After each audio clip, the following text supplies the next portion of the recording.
Dvon Kesler's own biology turned against him in the cruelest manner. Any physical closeness sparked a ruinous reaction he was powerless to stop. Every lover fled before sunrise, rattled and sworn to secrecy.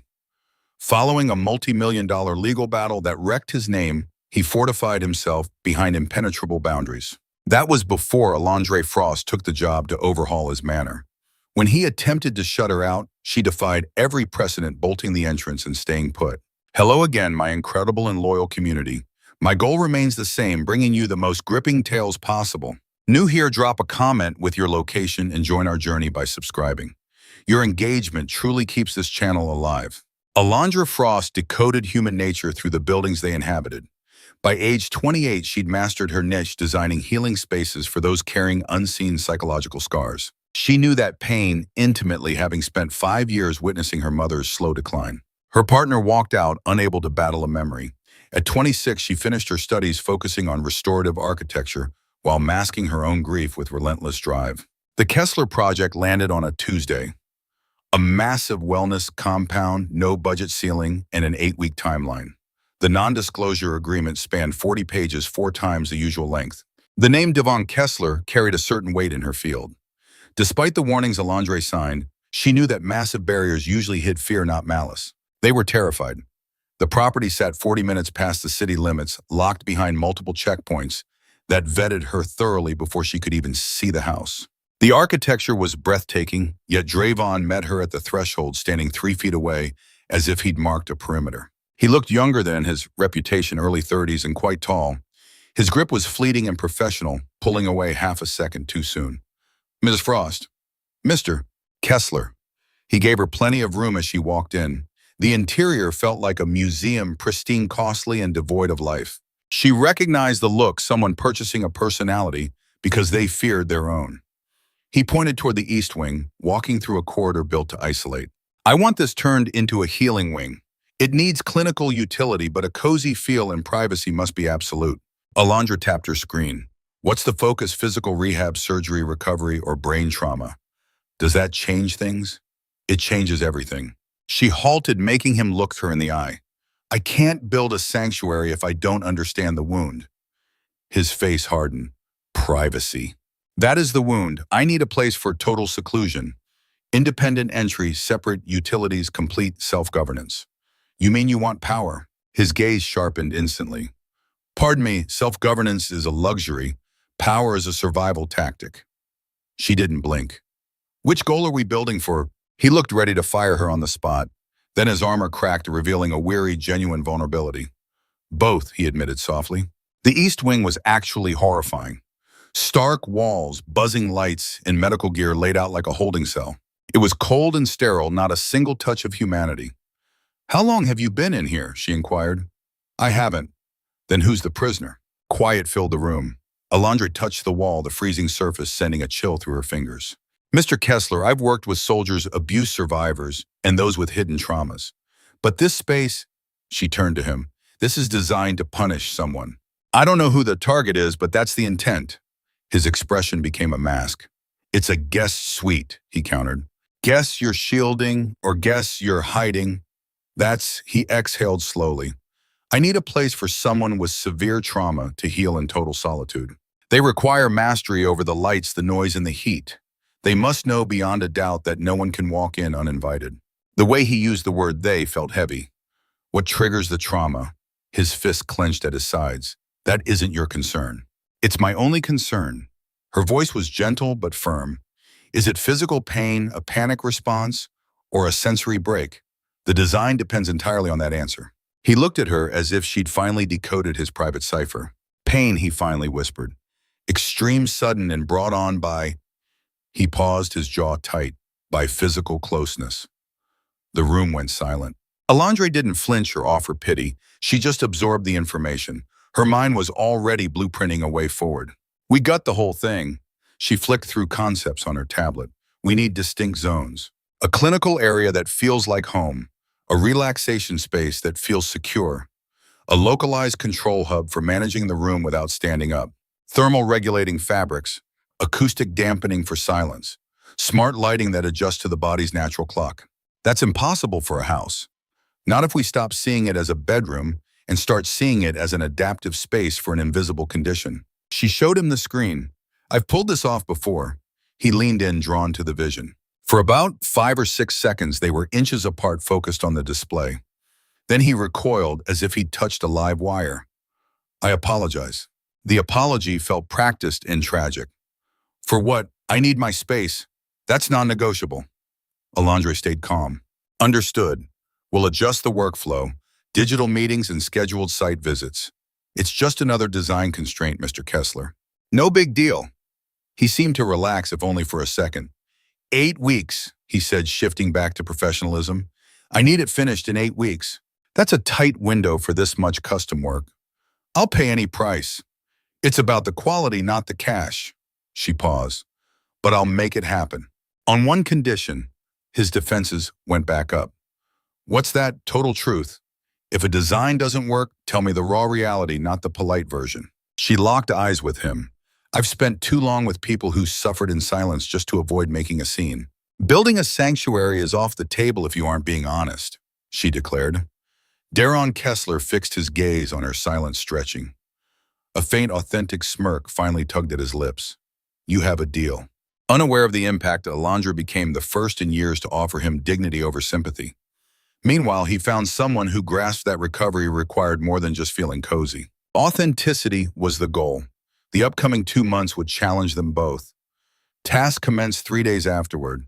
At 8 o'clock sharp, Alandre showed up alongside her crew, a pair of builders, an illumination expert, and a mountain of swatches sufficient for several complete layouts. Dvon acknowledged their arrival at the perimeter but remained absent from the threshold. Instead, he lingered as a murky outline behind an upper-story pane, tracking their progress as they hauled in gear. He used only digital notes. "The eastern sector is accessible. Help yourself to the pantry. I am in the northern study if needed." He stayed detached and businesslike, fulfilling her predictions.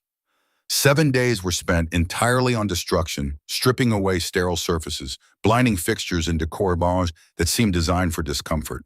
Her subordinates functioned like clockwork, long accustomed to her uncompromising level of detail. Evening after evening, she remained behind, refining blueprints under the glow of portable work lights and fixating on invisible nuances.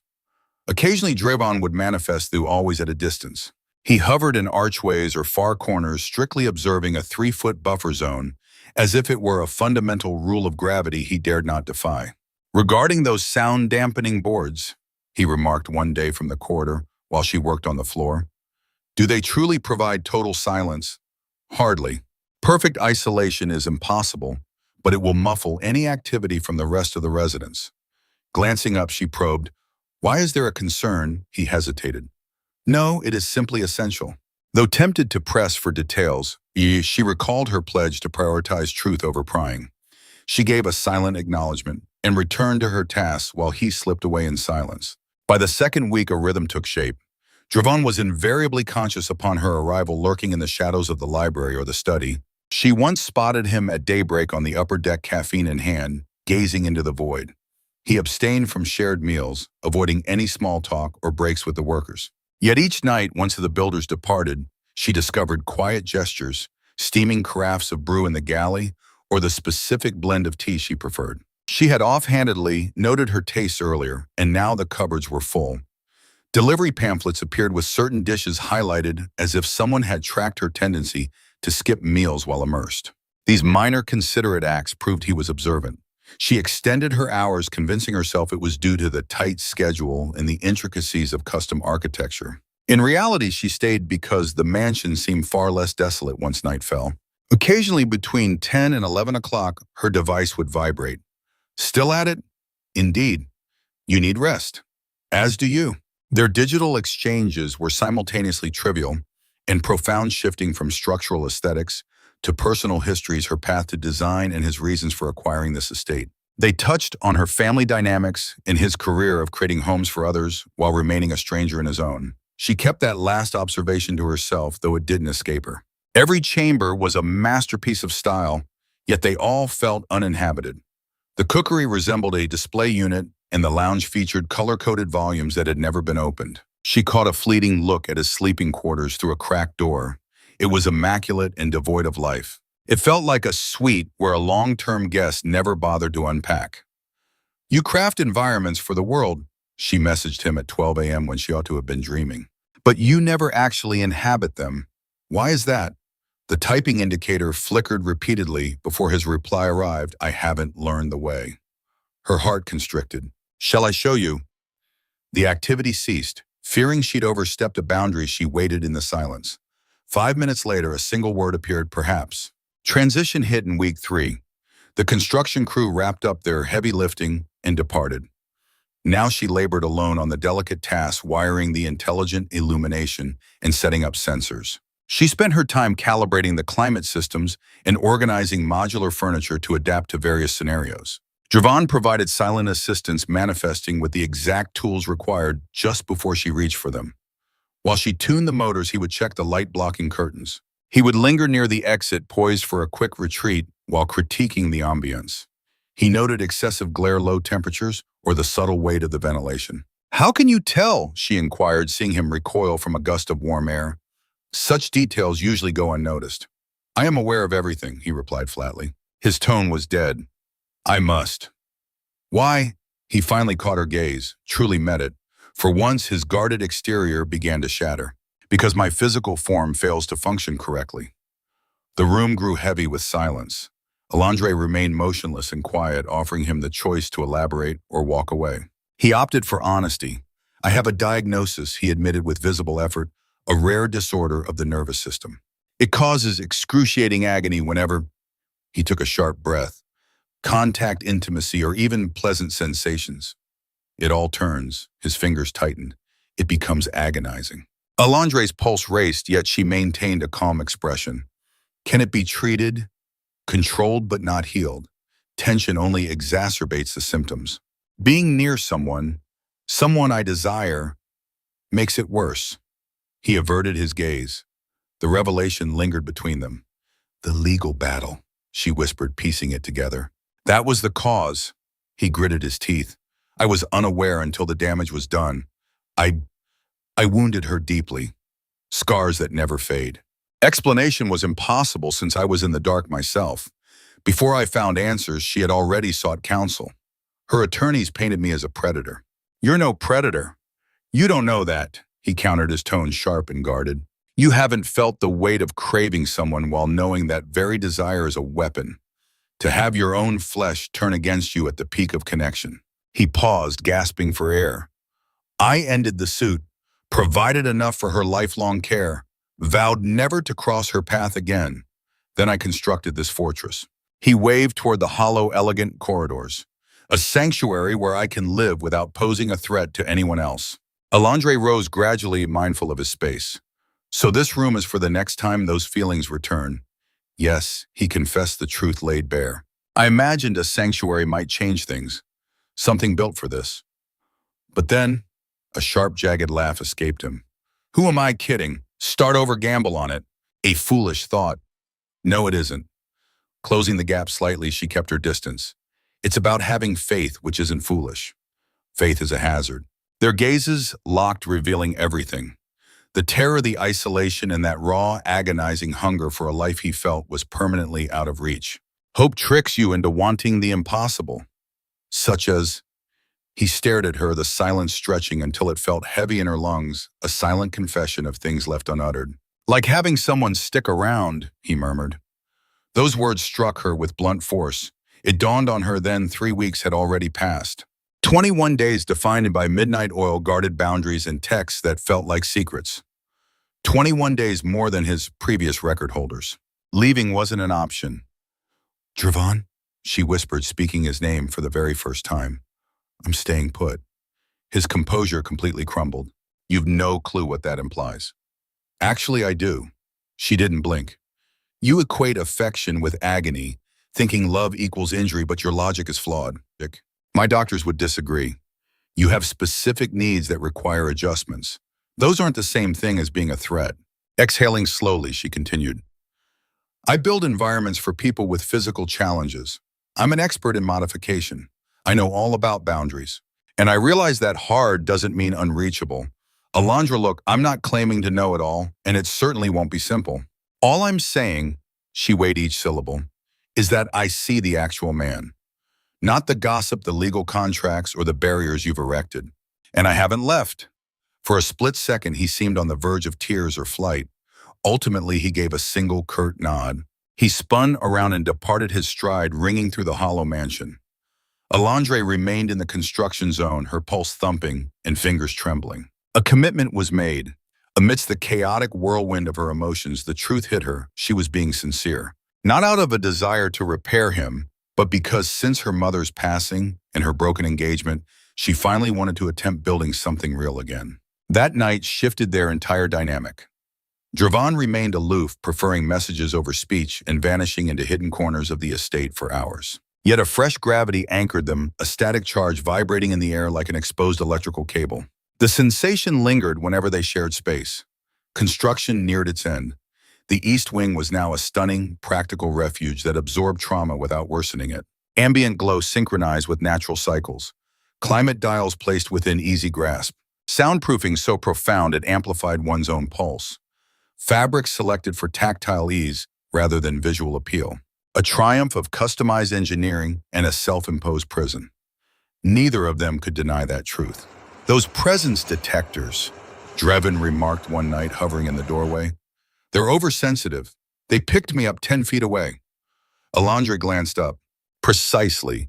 Any proximity triggers a warning for the occupant.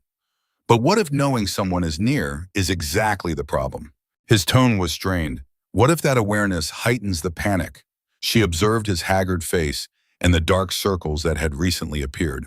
His frame was permanently rigid. We'll tweak the settings, she replied softly. What range feels secure? Safety doesn't exist at any range. His reply carried an unintended bite. He squeezed his eyes shut, inhaling. Apologies, I didn't. Dvon. She rose, putting down her device. When did you last rest?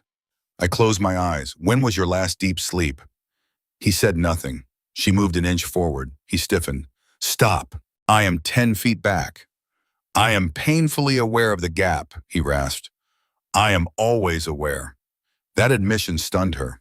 He monitored her location like a ticking clock, an incessant instinctive defense that stayed active around the clock. Are you in pain this moment? She inquired gently. Negative, he gulped. Not yet. But it's coming. How can you tell? Because I crave your proximity, he confessed, raw, and craving equals agony. Alandre's breath hitched. The atmosphere turned volatile and incredibly delicate. What if we could change that? She breathed. It's inevitable. But imagine. There is no imagine, his voice broke. This isn't a blueprint issue, Alandre. Tech won't fix this. This is my physical reality, my existence. No optimism alters the fact that my intimacy carries a price tag no one can afford. It's not your place to judge my endurance. Actually, it is. He retreated, putting more air between them. Because I endure the wreckage when this fails. Not if when. There is no doubt. He laughed bitterly.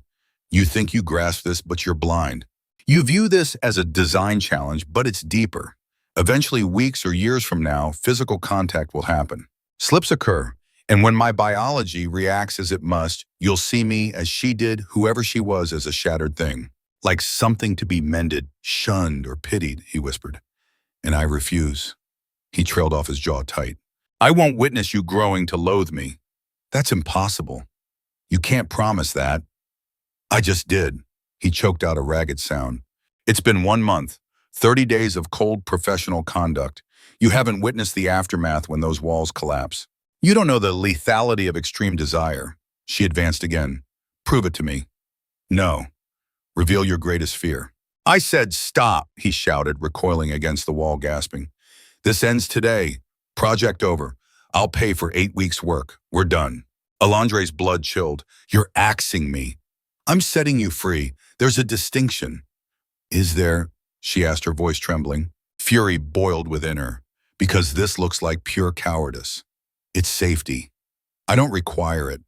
Everyone requires shielding from me. His roar rang out in the vacant hallway. Exactly, you're missing the point. In this situation, I'm the threat. Not some vague concept or bad luck. It's me, my skin, my hunger. Getting closer only makes it worse. Who cares? She moved in, narrowing the gap on purpose. So you'll just stay here eternally isolated in this gorgeous hollow mansion, You build worlds for everyone else while you rot in the hallways. Correct. His tone was cold and absolute, the only way to prevent casualties. You're already bleeding. She stood just 5 feet away, near enough to track the frantic beat of his pulse.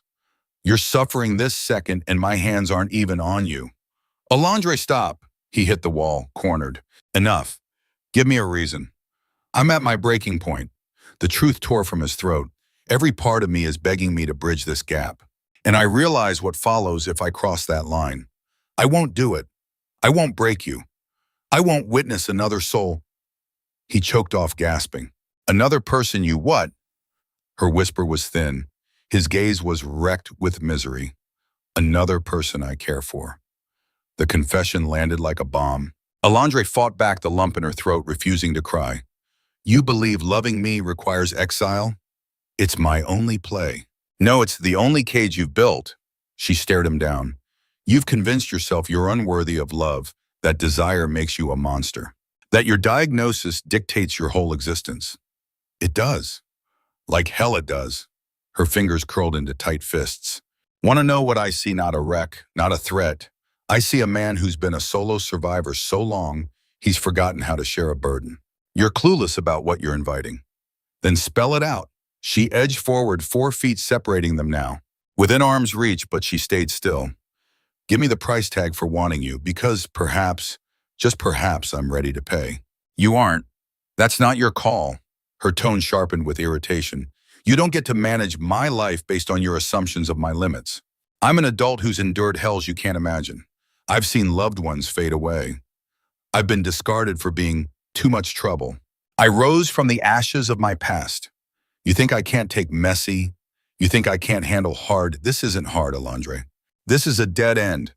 Nothing is. Some roads are just steeper. You really don't. He trailed off, his face crumbling. You have no idea what loving me costs.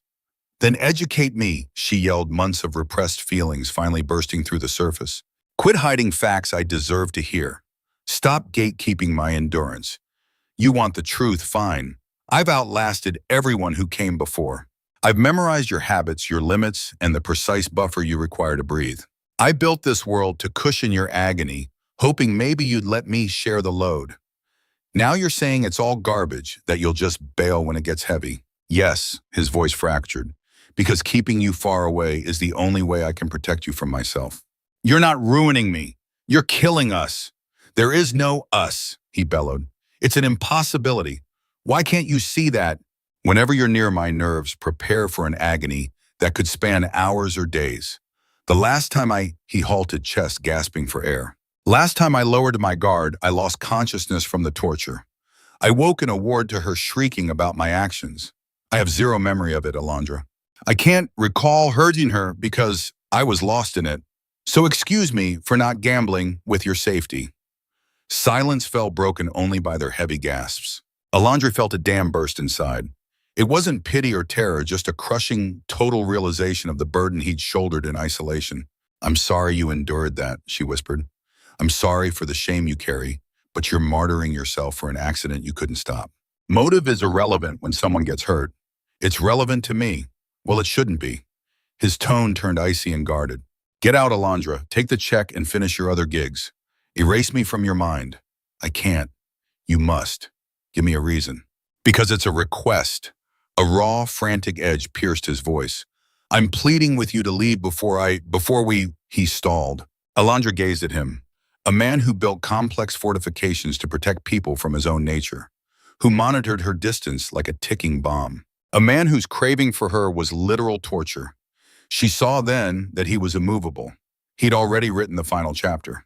Fine, she murmured, her voice empty. I'm leaving. She headed for the exit, every step feeling like a bone snapping. Alandre. She paused but didn't look back. You choose your own threshold for pain, Draven, but you don't get to dictate mine. Her voice trembled. Opting for solitude over the risk of love isn't heroism, Dvon. It's just plain cowardice. She exited the east wing, traversing the stunning hollow mansion, passing living spaces that would never see a soul. She climbed into her car and peeled away, sobbing, at last fingers white-knuckled on the wheel. Behind her, Dvon remained in his custom-built prison, a flawless temple of misery. He'd never felt more imprisoned. 3 days later, Alandre sat in her flat, eyeing the conference invite on her table. The keynote request came weeks ago, pre-Draven, pre-mansion, before she blundered into loving a man who was all need and no give. Her phone vibrated again. It was her bestie, Sadi. Attending the talk or just playing hermit? Undecided, she replied. Same old story, Sadi texted, chasing a guy who won't meet you halfway. Alandre's lungs constricted. She wanted to fight it to claim this was unique. But was it? She'd spent 5 years nursing her mother. Blew her engagement because she couldn't prioritize her fiancé. She'd vowed never to vanish into another's crisis again. Then she'd waltzed right into Dvon Kesler's world and repeated the exact same mistake. I'm not his nurse, she spoke to her hollow flat. I really am not. But wasn't she exactly that, curating his world, guarding his limits, and staying through his torment? When did compromise turn into losing herself? She grabbed the invitation. Attending the summit meant she'd have to face him. Whether that encounter would shatter her or steal her heart was a mystery. I'm going, she messaged Sadie. Not for him, for myself. I need to see if he's grown. And if he stayed the same, you leave for good, Sadie finished. Yes, Alandre replied. Then I walk away forever. She purchased the flight before her courage could fail. 3 weeks. Darion tallied them within the silence haunting every corner of the house. 21 days since Alandre left. 54 hours since her voice last reached him. 30,240 minutes since committing the gravest error of his existence. He'd rationalized it as the logical path, the safe route, the only way to keep anyone from getting hurt. Yet the finished East Wing sat vacant, a silent monument to everything he was too petrified to grab hold of. He'd paced through it during the late sleepless hours that were now constant. The area was flawless, with every detail precisely where it belonged. She'd crafted a sanctuary for him, yet he'd never felt more imprisoned. The summons arrived on a Tuesday, the National Design Symposium, a major yearly summit for industry leaders and media. They requested his insights on flexible architecture and the evolution of inclusive home design. Usually he'd decline, offering a polite refusal and a donation to remain invisible. But the program listed the keynote speaker, Alandre Frost. Healing-centered spatial design. His chest constricted. She'd be under that same roof, perhaps in the same hall. He accepted before he could talk himself out of it. The event took place in an old industrial warehouse downtown full of raw brick and modern factory lights. 200 people packed the hall, architects, creators, builders, and reporters. Dvon showed up early, hovering near the rear wall where he could track everyone, mainly her. She stepped inside 20 minutes before the start, and his breath hitched. She appeared thinner, exhausted, yet radiant. With her hair swept up and a fresh blazer, she moved with that understated poise that first captivated him. She didn't notice him. Or perhaps she chose to ignore him. Regardless, she claimed a front row seat and never glanced back. 3 presenters went before her. Dvon missed everything. His world narrowed down to the woman 30 feet away, the one he'd pushed away out of sheer terror. Then she rose, approached the lectern, fixed the mic, and scanned the audience with a steady gaze. I create environments for those who've forgotten how to trust their surroundings, she began.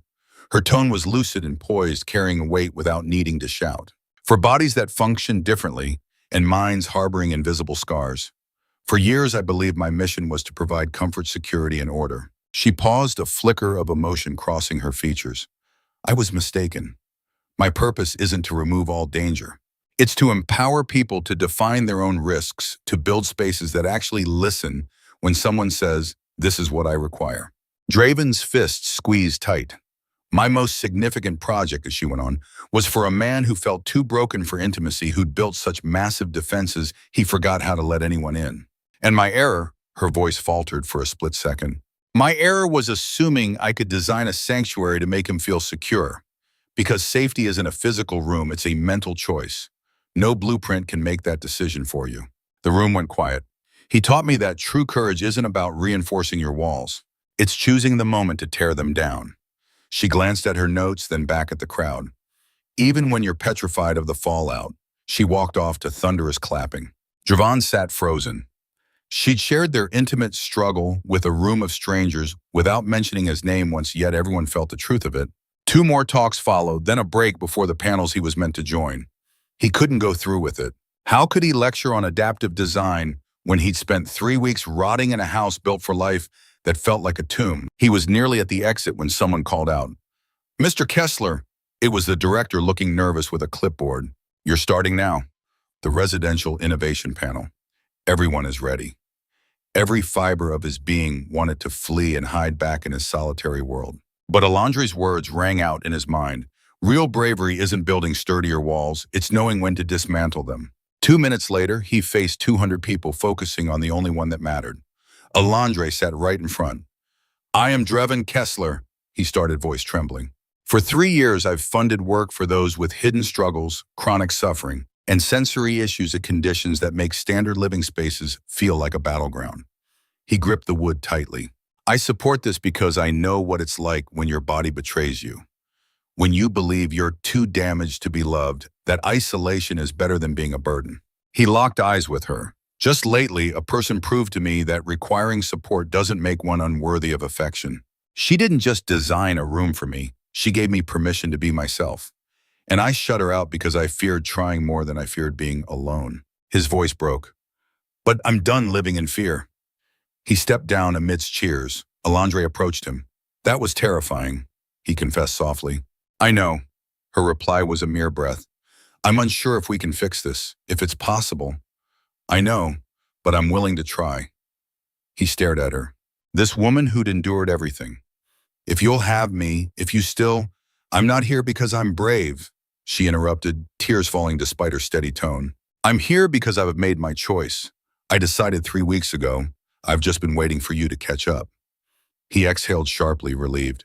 "Come home," he said. "Let's find out what happens when we both choose each other." She gave a single nod. They walked out side by side. No words were exchanged on the way home. This wasn't that standard, polite quiet from earlier, but a weightier, more delicate stillness. Dvon's fingers squeezed the wheel until his joints turned pale.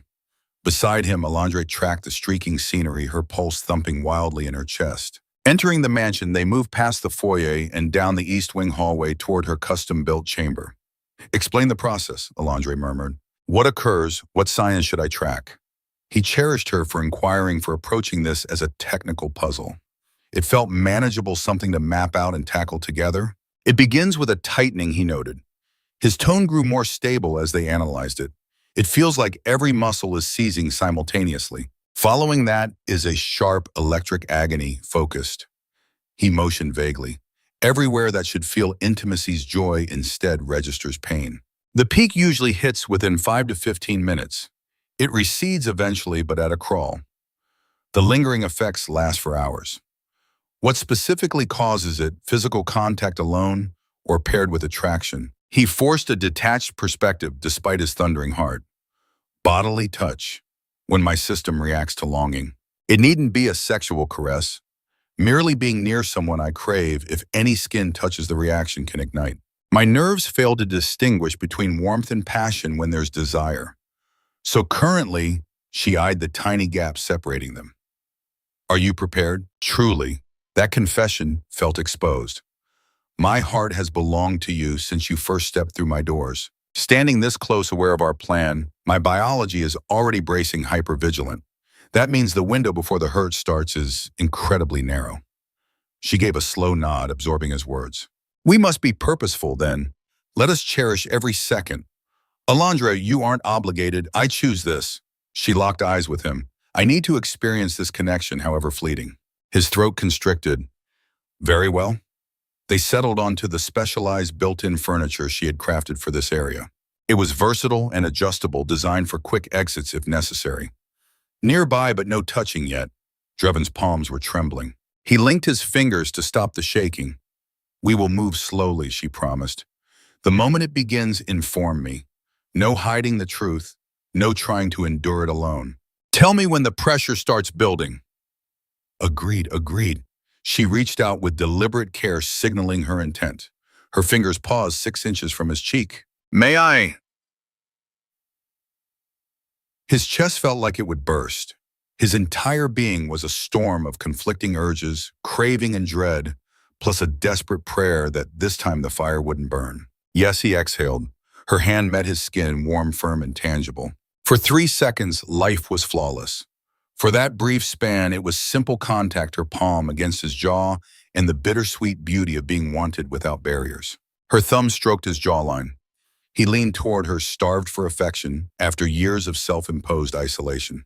Closing his eyes, he took a deep breath. Okay, she breathed. Yes. His voice cracked with raw feeling. Heavens, yes. Move closer to me, please. She adjusted herself, erasing the distance until their knees brushed. That minor contact surged through him like a spark, the wonderful kind he'd nearly forgotten. May I? His breath hitched. Can I reach for you? Certainly. He raised his hand with extreme caution, as if she might vanish like a ghost. His palm mirrored hers on her face. Her skin felt velvet soft and grounding. He intended to etch every second into his memory before the storm arrived. His other hand rested on her hip, a quiet request for intimacy.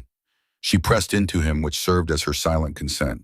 I am going to kiss you, she whispered. Tell me if... Please, he pleaded. Please, Alandre. She leaned forward, their lips meeting in a gentle, questioning touch. He pulled her in his fingers, weaving through her hair, while her arms circled his neck. She felt substantial and warm for 10 or perhaps 15 seconds. It surpassed every fantasy and hope he'd ever harbored. Her mouth against his, her frame near enough to feel her pulse racing against his own. The sensation of mutual longing without terror closing the gap entirely as his hand slid down her back. A soft whimper against his lips sent a rush of heat through him. Then the betrayal struck. The cramping hit first, every fiber of his being seizing up. His grip on her back turned brittle. His lungs seized. Breaking the contact, he pulled back just enough to wheeze. It is starting. Alandre maintained her presence but loosened her hold, ready to let go. What should I do? I must... She assisted him onto the floor right where she'd planned. A cushioned surface sat beneath him, clear of any hazards. She dropped to her knees beside him, keeping one hand on his forearm to ground him. I am right here, she murmured. Tell me how to help. The agony struck like a bolt of white lightning radiating outward from his center to every spot that had just felt bliss. Every nerve misfired. Pleasurable contact translated into sheer torture. His spine buckled off the ground as a primal, uncontrollable cry escaped his lips. Focus on breathing, Alandre's calm voice anchored him through the turmoil. In through the nose, out through the mouth. I have you, he tried to follow. He couldn't. His fingers scraped the floor, searching for a handhold, some exit from his own skin. Should I let you go? She asked, her voice steady despite the underlying tension. No, the reply was a shattered plea. Stay.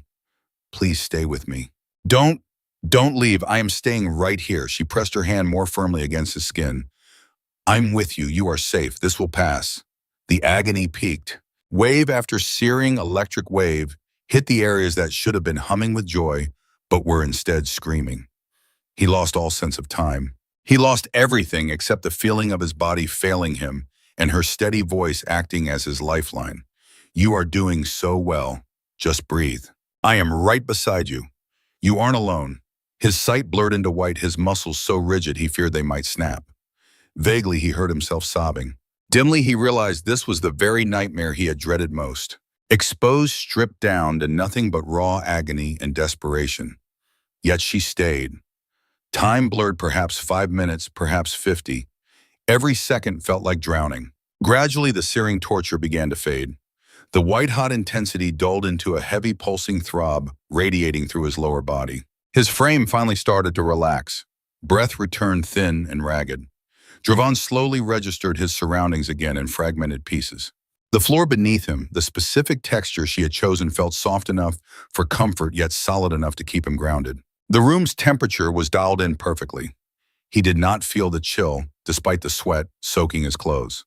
Acoustic walls swallowed his gasp, preventing echoes. Her hand remained on his arm, steady and present. How long? He managed, voice shattered and raw. 11 minutes, she whispered. It had felt like an eternity of dying. Shame burned hot and nauseating in his chest as he pulled away. This was the reality she accepted. He had warned her this would happen, but understanding the theory is nothing like witnessing the brutal physical reality firsthand. I am so sorry, he rasped. Stop, she commanded, firm but gentle. No apologies, not for this. Never to me. You witnessed? He could not finish. The raw humiliation of being seen that way, shattered, making sounds he could not mask, was too much. I saw your courage, she countered. I saw someone terrified who chose to try anyway. I saw you trusting me with your pain. I saw exactly what I expected, a man whose body operates differently, who has carried this burden alone for way too long. He met her gaze, truly met it. Tears tracked down her face and her hands trembled, yet there was no pity in her expression. No horror or disgust, none of the reactions he had feared for 3 years. Just fierce, absolute resolve mixed with profound sorrow. Not for his state, but for his isolation. This is the reality, he rasped. This is the life you are choosing. Constant pain. Physical hurdles of relationship built on careful design rather than whim. Moments that end exactly like this. Connection governed by timers and recovery. Knowing some experiences might always be out of reach. Are you certain? She leaned in, pressing a deliberate, tender kiss to his lips. A conscious choice. His muscles braced for a fresh wave of agony. It did not strike, not yet. The brief recovery window, that tiny interval, where his nerves were too spent to flare up again. Just her touch and his own pulse and a fragile, impossible hope. Pulling back her smile was faint, weary, and more stunning than anything he had ever witnessed. I am sure, she breathed. This does not drive me away, Dvon. It defines our roadmap, the boundaries we build within. We will navigate it together step by step, just like our first project. Emotion choked him. What if I am insufficient? What if I cannot satisfy your needs? What if you are already providing everything that counts? She smoothed his damp hair with incredible tenderness. Truth, reliance, openness, the bravery to show up while shaking with fear. That is not trivial, Dvon. It is everything. He shut his eyes, letting her words fill the hollow spaces inside him. Don't leave tonight, he requested. Not a command, but a desperate plea. Please just stay. Let me sleep knowing you have not vanished. She assisted him to the custom bed she had engineered with every possible comfort in mind. They rested side by side atop the blankets, only their hands connected as the amber lights dimmed with the sunset. Dvon felt physically drained and emotionally hollowed out. Yet for the first time in 3 years, the hurt did not feel like a sentence. It felt like the price of something genuine. Alandre remained, keeping her word, not through lack of fear, but through choice. Dvon finally believed desire did not have to be destructive. It meant choosing each other daily with honesty and the awareness that the path would be difficult. Ease was never the goal. The goal was presence, and she was still there. 2 months later, Dvon woke to dawn and Alandre's palm on his heart. A soft, purposeful touch they had mastered through trial and error. Early hours were peaceful. Low stress meant touch could exist without the violent, physical backlash that had once ruled his world. Awake already, she whispered, eyes closed. How can you tell? Your breath changed, she grinned. You stopped playing statues. He shifted to face her, seeing her sleep-mussed hair and open expression so beautiful it hurt. A welcome kind of ache. How do you feel the daily morning check-in? Fine, still. You same. She propped herself up. I have that 10 o'clock board meeting for the housing project. They want your input on the climate settings. Our input, he corrected. She nodded. It requires your unique perspective on navigating a world built for others. It took time to accept his struggle had value. Alandre had proposed a partnership, her designs as insight. He would advise based on his reality funding spaces for people like him. Their first home for a chronic pain sufferer had changed everything. Dvon had shared the secrets of the East Wing. The client's gratitude had finally mended something deep inside him. A house that does not feel like an enemy. After that, he stepped out of the shadows. They launched their own collaborative. A design firm focused on accessibility for those with invisible conditions. Supporting individuals whose physical capabilities varied from the norm was grueling and emotionally taxing. Yet for Dvon, this mission felt more profound than any previous endeavor. I'm seeing the neurologist this afternoon, he mentioned softly. She might suggest alternative ways to handle the flare-ups. Care to join me? I'll pass, but I appreciate the offer. He had finally mastered the art of voicing his needs. I'll fill you in later. She gave his brow a tender, fleeting kiss. I'm so impressed that you're keeping these medical visits, that you're still fighting, that you haven't abandoned the hope of finding relief. A tightness gripped his chest. 2 months later, her words still had the power to move him profoundly. The manor had evolved. The East Wing was no longer a cold clinic, but a shared refuge. On nights when the agony peaked, Dvon sought solitude there. Other times Alandre stayed. They would read converse or simply exist in unison. The entire house felt vibrant now. Piles of books, her sketches taped to the fridge, and the scent of dinner wafted through a kitchen that used to be hauntingly sterile. It was the vibrant chaos of two people truly cohabitating. That sunset, they relaxed on the roof terrace, his former hideout. Now a shared space, they watched the colors fade. How was your doctor? She asked. Productive. We have new management strategies. No total cure, but better ways to navigate the difficult days. That sounds promising. It is, he noted. But honestly, even if things never improve, I'm at peace. For the first time in years, I feel genuinely happy. Alandre offered her hand, palm turned upward, a silent invitation, never a demand. He took it. As night fell, they sat together, two souls who realized intimacy isn't about being flawless. It was about making a choice, being vulnerable, and designing a life that acknowledges hardship without letting it dictate their entire identity. Things weren't always smooth. Just last week, he endured a 6-hour episode. Alandre remained composed, managed their surroundings, and stayed by his side until it ended. The following morning, they wept together, mourning what his health took from them. Then they simply stood up and pressed on, because that was their truth. Loving a partner with physical constraints requires showing up constantly. Through the crises and the triumphs, the suffering and the delicate joy they cultivated together. The property that once felt like a cage had become a sanctuary, a workplace, and proof of what happens when two people refuse to let complicated mean impossible. Dvon Kesler's path hadn't become easier. It simply became more authentic. There was no sudden recovery, no total release from his physical limitations. The real transformation was that he stopped treating his diagnosis as a secret burden he had to carry in total isolation. Together, they built something neither could have managed, alone wellness in environments for the marginalized, and a powerful, quiet form of advocacy through their work. Their bond proved that love doesn't need traditional intimacy to be profound. The journey was taxing and the pain was real, but so was the bliss they found in the quiet moments. People still gossiped about Dvon Kesler, wondering why he found relationships so daunting.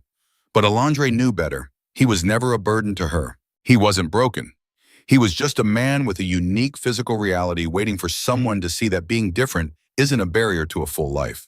The world thought Dvon Kesler needed to be treated with kid gloves. In reality, all he ever required was a person who wouldn't leave. If you're a fan of dark romance, intense obsession, and morally complex billionaires, subscribe and hit the bell. Never miss a single story on this channel.